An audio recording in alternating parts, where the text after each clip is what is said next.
Bahkan semua yang Anda tahu mengenai sebuah Harley Davidson, sebuah motor cruiser dengan tempat duduk yang sangat rendah, dengan bunyinya yang khas, yang blar-blar itu. Karena ini adalah sebuah spesies yang berbeda. Sekarang sudah hadir di Indonesia Harley Davidson Pan America 1250 spesial. Dan dia ada di kelas yang sama dengan Ducati Multistrada, BMW GS, Triumph Tiger. Dan kita akan mencoba Harley Davidson Pan Am ini untuk berkendara harian di Jakarta. Kita akan kupas seperti apa spesies baru dari Harley ini karena suaranya sudah beda banget. Riding position sangat beda jauh dan juga rasanya, getarannya, suaranya dan juga tenaganya beda banget. Semua jauh beda. Motor ini dijual oleh Harley Davidson Indonesia dengan harga 811 juta rupiah off the road di Indonesia. Anda tinggal tambahkan unsur pajaknya dan kita akan bedah satu persatu.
Ya, akhirnya memang Harley memutuskan untuk hadir di pasar adventure bike karena potensinya sangat besar di sana. Dan sekarang hadir di Indonesia.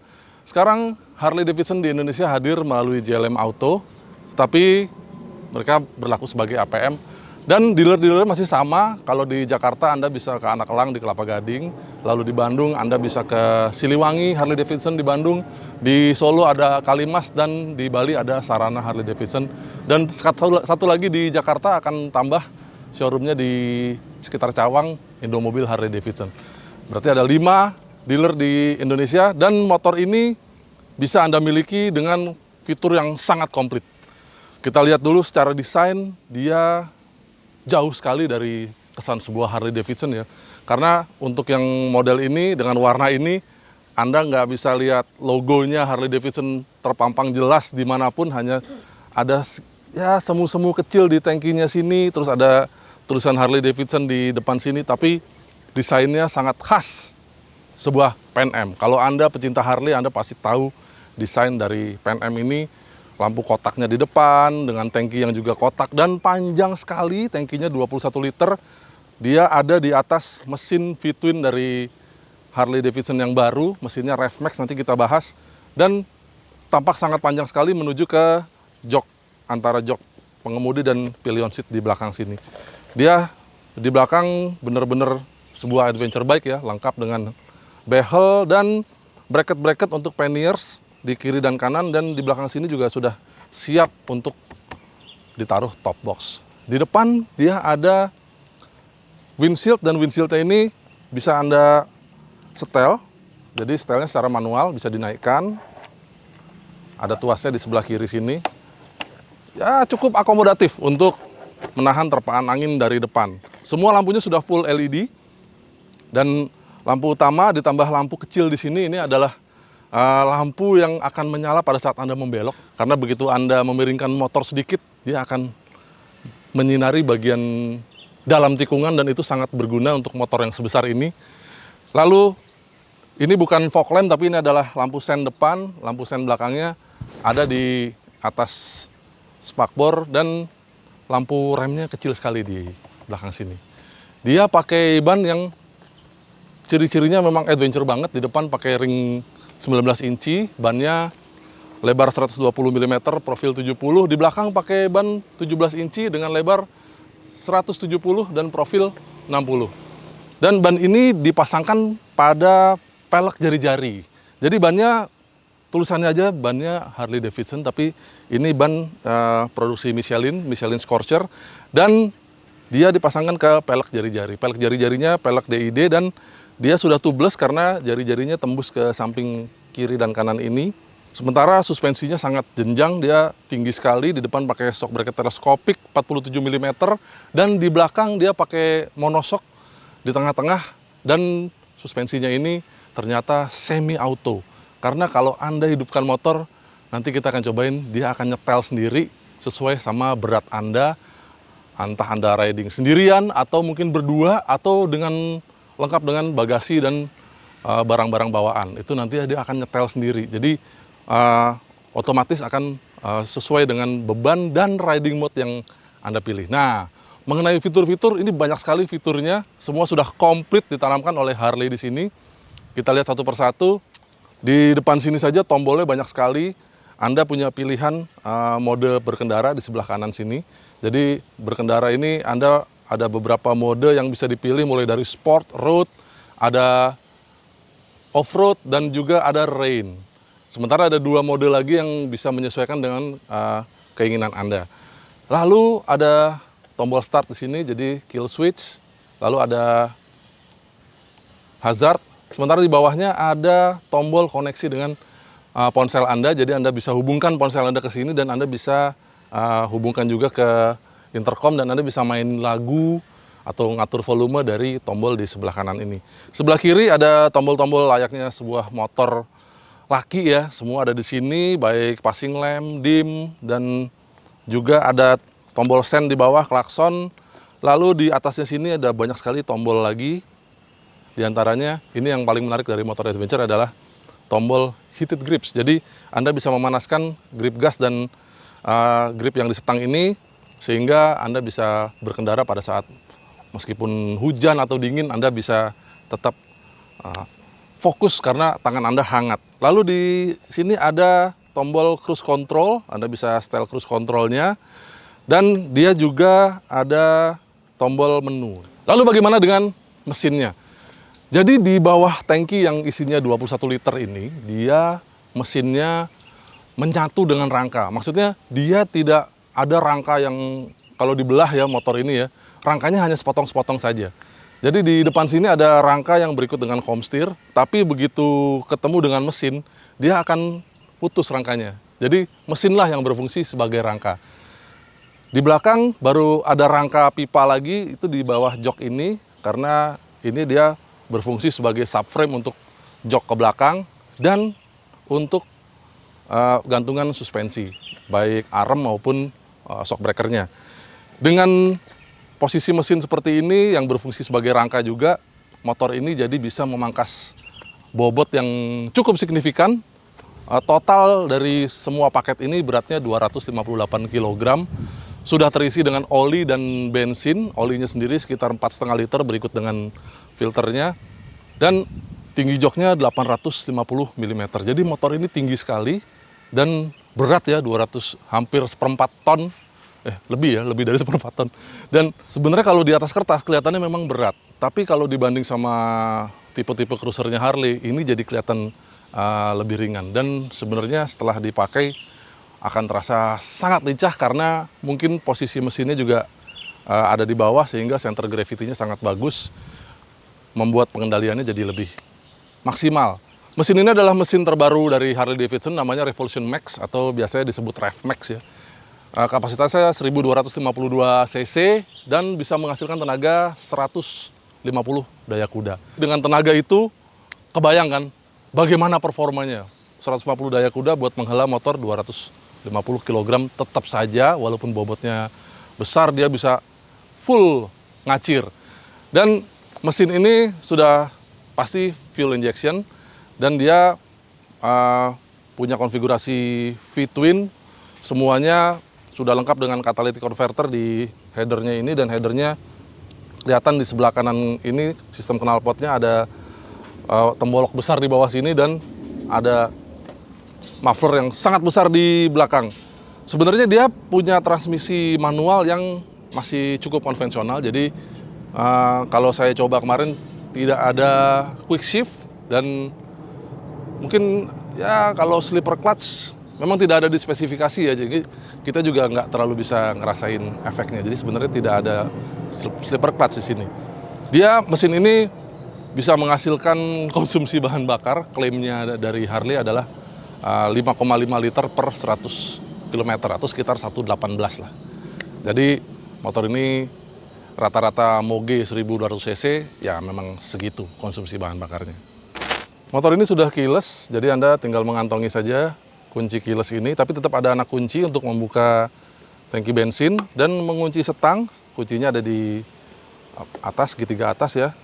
Dari kalau sudah dikantongin, tinggal puter kill switch-nya dan dia akan langsung menyala.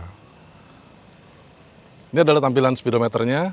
Dia kelihatan ada dua skema, ada yang bright warna putih ini, juga ada dark mode. Anda tinggal pencet tombol home di sebelah kiri setang ini, dia akan menjadi hitam. Jadi ini terserah Anda. Kalau siang sih mungkin kurang terang, lebih enak pakai yang putih.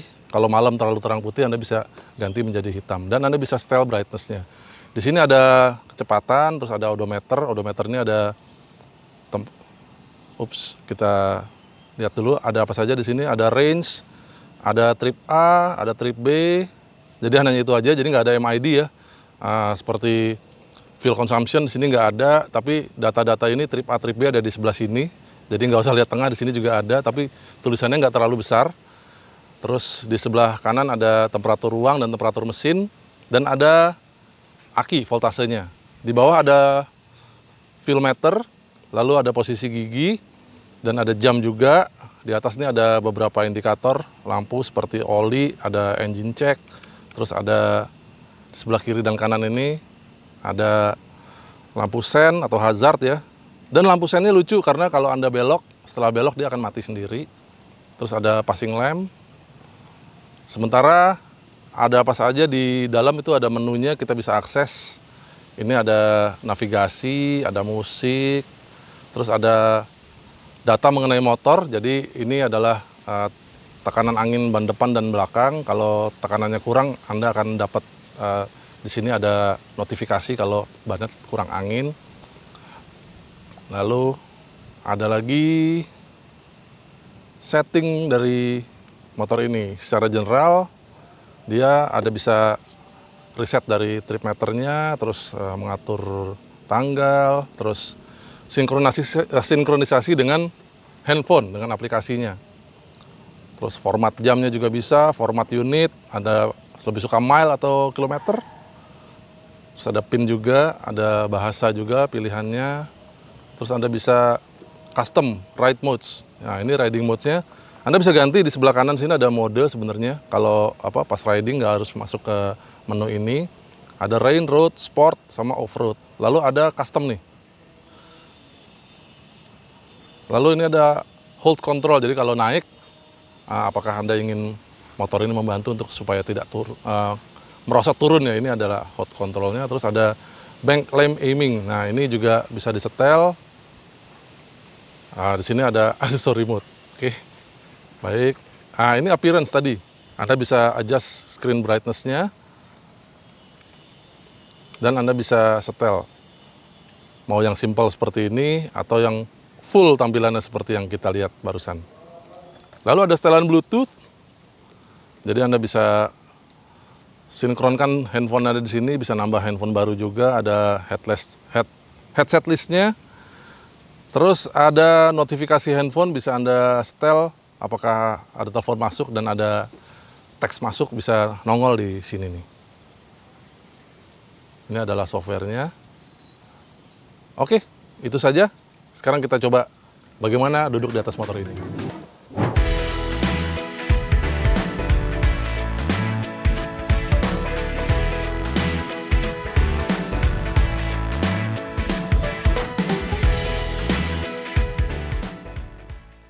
Nah, motor yang sangat besar dan tinggi ini dilengkapi dengan dua standar. Jadi ini motornya sekarang lagi di standar samping, tapi dia juga punya standar tengah. Jadi kalau Anda mau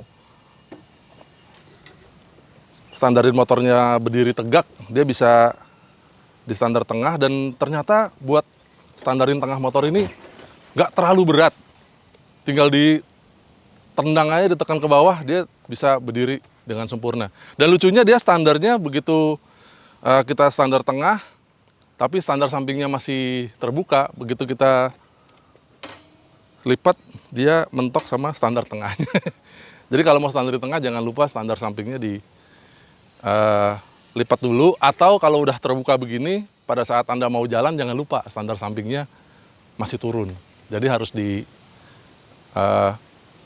lipat dulu. Kalau enggak, nanti masuk gigi 1, otomatis mesin akan mati kalau standar sampingnya masih turun seperti ini. Nah, ini adalah posisi duduk saya di Harley Davidson Pan Am ini. Dia cukup tinggi joknya. Jadi kalau saya duduk, lihat aja kaki saya hampir berjinjit kalau ngangkang seperti ini ya. Tapi kalau dihidupin, nah ini lucunya nih. Lihat, suspensinya langsung turun begitu kontaknya on. Jadi posisi kaki saya jadi agak menekuk sekarang. Kita dengerin suaranya ya.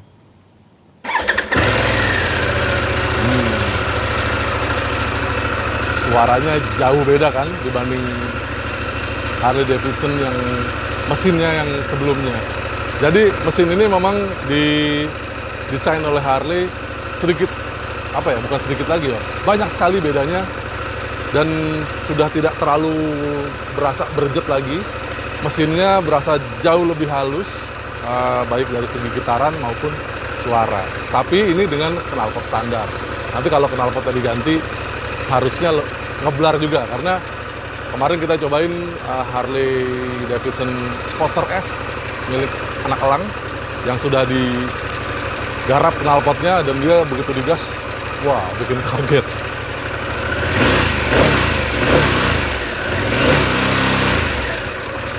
Dia kalau nggak ada beban, dia nggak mau dibelayar. Jadi suara mesinnya halus, dan seperti apa kalau kita pakai? Ayo kita riding.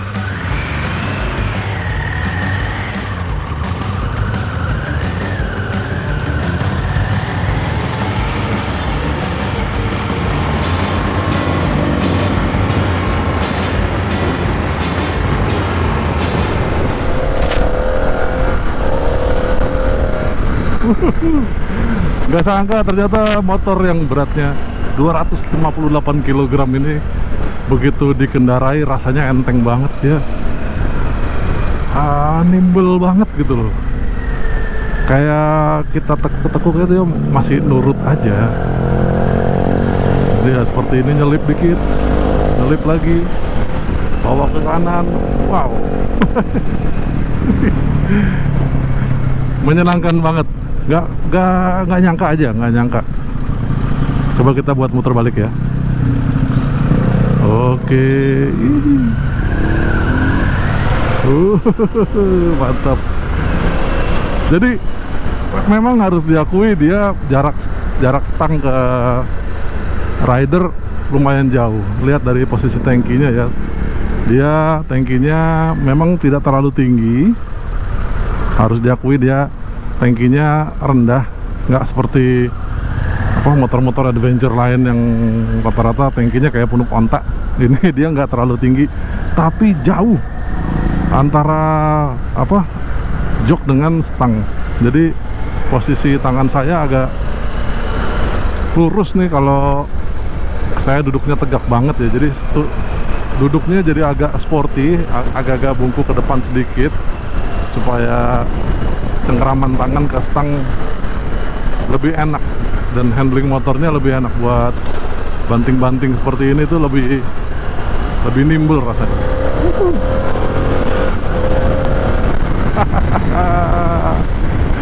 Tenaganya mantap sekali. Oh ya, ini adalah riding mode kesukaan saya. Saya udah berapa hari pakai motor ini, dan ini adalah riding mode yang menurut saya ini favorit saya. Ini adalah riding mode off-road. Dia tenaganya so-so, tidak terlalu meledak-ledak seperti mode sport. Karena kalau mode sport tenaganya luar biasa. Anda betot sedikit, motornya kaburnya galak banget deh pokoknya deh. Ya sebenarnya di mode off-road ini tenaganya juga masih tersisa banyak sekali. masih melimpah lah untuk ukuran moge 1200 cc. Tapi yang saya suka adalah karakter suspensinya. Nah, ketemu apa ya, lobang-lobang di jalan nggak rata, terus polisi tidur, dia jauh lebih soft dibanding mode sport. Jadi naik motor adventure kan enaknya kalau suspensinya memang soft banget ya. Kalau mau ngerasain suspensi yang stiff, yang buat on road, banyak pilihan motor lain. Tapi untuk dapat yang karakter suspensi yang lentur sekali, itu Anda bisa dapatkan di motor adventure. Nah, Pan Am ini punya karakter suspensi yang menurut saya dia pintar. Dia bisa menyesuaikan sesuai dengan bobot Anda, baik berat tubuh Anda maupun barang bawaan. Mungkin ada pembonceng atau ada panniers atau mungkin talkbox ya, dengan muatan penuh. Pasti karakter suspensinya akan menyesuaikan sendiri dan sesuai dengan riding mode. Makanya saya tadi bilang pilihan saya adalah off-road, karena suspensinya ketemu speed trap seperti ini empuk banget. Walaupun memang harus diakui motor ini tidak yang paling empuk di kelasnya. Dan mungkin motor adventure lain punya settingan yang jauh lebih advance, jauh lebih banyak pilihannya yang bisa dipilih-pilih sendiri. Tapi kelebihan dari Pan Am ini adalah dia bisa menyesuaikan secara otomatis, karena nggak usah ribet. Ini udah di stylein sendiri sama pabrik, jadi tinggal pakai aja. Oke, buat macet-macet seperti ini, motor yang gede, besar, tinggi, dan berat ini ternyata masih cukup nimble buat nyelip-nyelip di kemacetan. Dan ya memang nggak bisa buat apa ya, langsung nyelip antara mobil pindah lajur kiri kanan gitu ya. Anda kalau satu lajur aja, tapi kalau motor depan mungkin matic di depan masuk, motor ini juga pasti masuk, karena stangnya juga nggak terlalu lebar. Dia oke lah, lebarnya moderat. Dan asiknya lagi, dia punya spion yang menurut saya ini cakep nih spionnya. Dia dekat sama stang, jadi nggak baplang-baplang amat. Jadi Anda ngukurnya apa ya, karena dekat sama stang, jadi mengukurnya tuh mengira-ngiranya lebih enak. Nah, buat jalan ya cruising normal seperti ini, saya biasa di Jakarta ya kalau cuman lari 40, 50, 60 paling pakai gigi 3 cukup.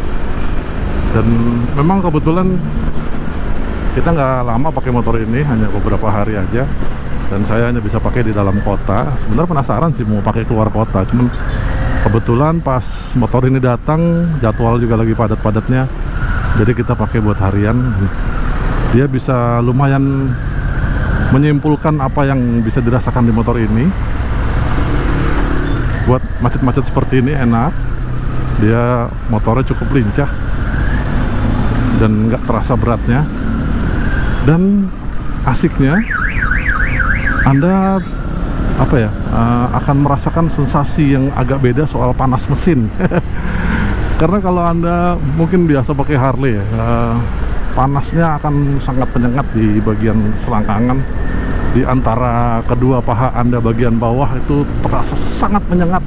Nah, motor ini manajemen panasnya luar biasa, jauh beda banget. Karena dia pakai radiator, jadi pendingin cairan, berarti hawa panasnya akan pindah. Jadi kalau buat macet-macet seperti ini nih, kita lihat sekarang sudah agak sore ya. Tadi pas lagi agak siang, dengan kondisi macet seperti ini, saya bisa merasakan suhu mesin di temperatur ya, di indikator itu sekitar 104. Sekarang masih 101, 102. Dan dia tidak terlalu panas rasanya di bagian paha. Mungkin berasanya sebelah kanan terasa sedikit lebih panas karena ada header di sini, knalpot. Tapi masih tolerable banget buat macet-macet di Ini padahal Jakarta sedang macet-macetnya, jadi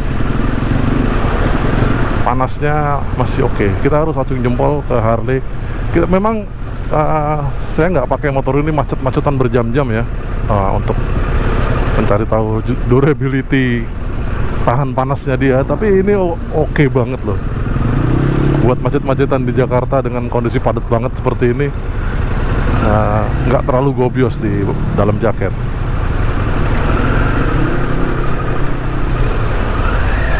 Nah nih seperti ini nih, dia sempit banget. Tapi kalau motor depan lewat, kita juga masih bisa lewat, ya nggak? Jadi nggak terlalu takut buat nyelip-nyelip seperti ini. Ini motor masih dengan mudah terkontrol loh. Ini cukup mengagetkan, karena tadinya saya kira dia akan terasa sedikit kaku. Ternyata motor ini cukup lentur.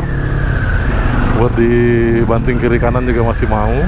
Dan uniknya radius putarnya bagus, sehingga buat belok-belok, terutama untuk belok-belok patah gitu, motor ini cukup bisa diandalkan karena turning radiusnya cukup kecil. Ini sih memang benar-benar yang saya rasakan ini bukan Harley.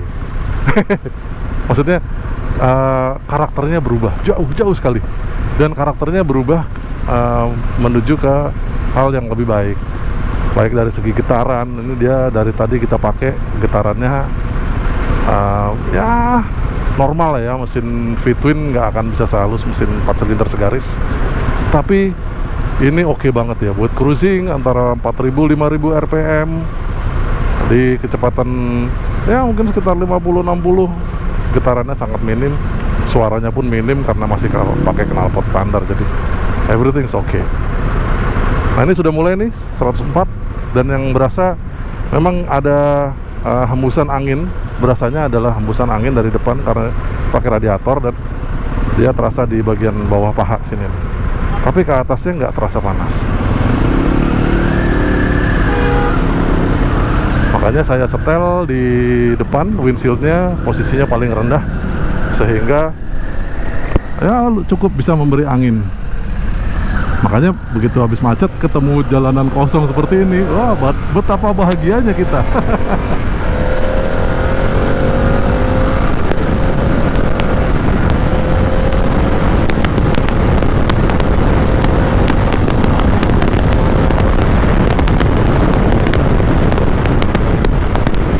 Wow. Dengan mudahnya sampai sekitar 145 km per jam dengan mode off-road ya, dengan mode off-road. Kalau pakai mode sport tadi pasti jauh lebih cepat lagi, tapi itu that's enough. Maksudnya buat kondisi macet Jakarta seperti ini cukup lah ya. Tadi jalanan kosong, bener-bener kosong ya Mas Pur, dan saya yakin nggak ada yang nyebrang tadi, jadi cobain lah ngebut sedikit aja. Begitu jalan, hawa mesin langsung terasa beda karena banyak angin dari depan, dan motor tetap controllable, menyenangkan. Buat nyalip-nyalip seperti ini masih enak banget.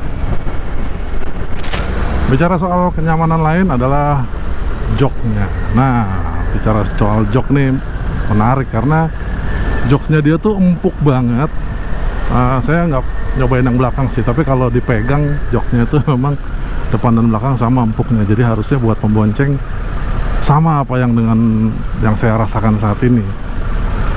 Joknya itu rasanya empuk dan cukup lebar ya buat saya, walaupun memang tidak yang paling lebar di kelasnya. Jadi keuntungannya adalah walaupun dia cukup tinggi joknya, tapi buat mengontrol motor karena dia joknya tidak terlalu lebar, jadi masih controllable lah, jadi nggak terlalu ngangkang duduknya.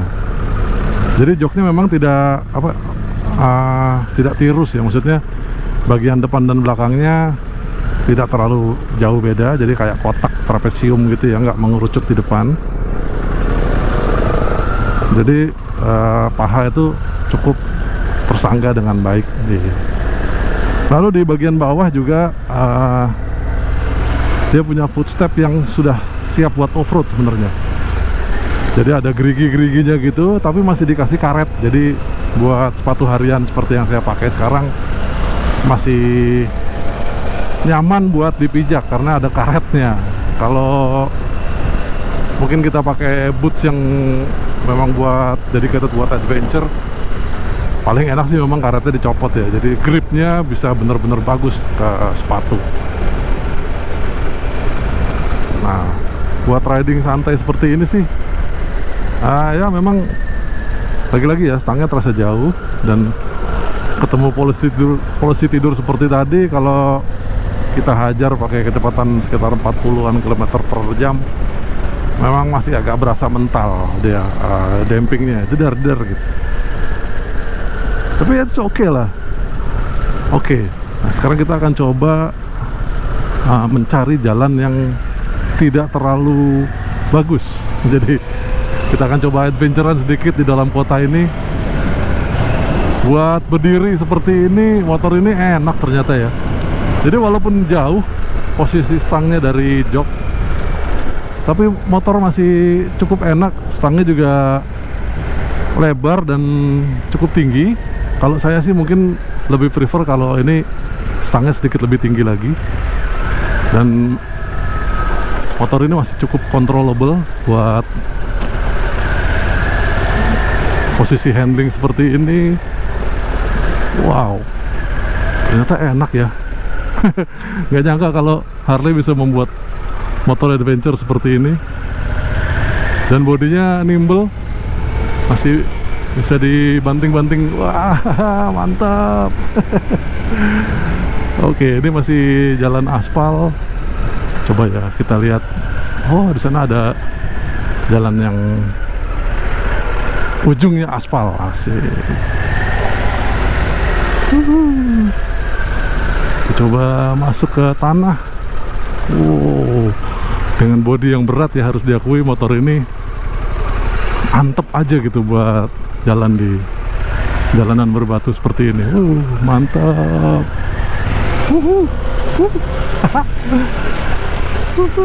Mantap.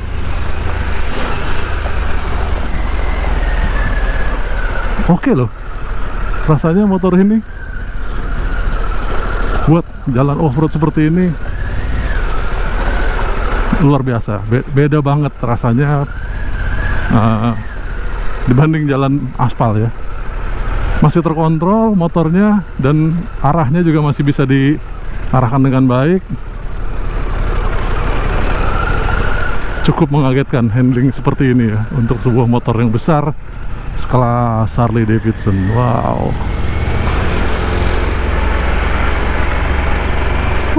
Rasanya penasaran ya sebenarnya kalau motor ini dibawa jarak jauh, bagaimana rasanya. Seperti waktu itu kita bawa motor adventure juga untuk riding ke MotoGP di Mandalika, 1400 kilo pakai motor adventure, dan itu enak banget. Dan sepertinya Harley ini dengan tipe adventure pasti akan menawarkan sensasi berkendara yang juga enak dan nyaman. Apalagi di Indonesia kondisi jalannya tidak semuanya mulus. Kalau naik mobil Anda bisa naik tol, tapi kalau naik motor, saya pribadi lebih seneng lewat jalan-jalan yang ya mungkin nggak terlalu banyak dilalui orang sebenarnya. Dan itu kan jalannya nggak semuanya mulus.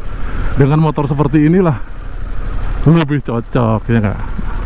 Oke deh kalau gitu, kita cukupkan sekian dulu hasil main-main kita dengan Pan Am ini. Mungkin lain waktu kita bisa bercengkrama lagi dengan motor adventure dari Amerika ini.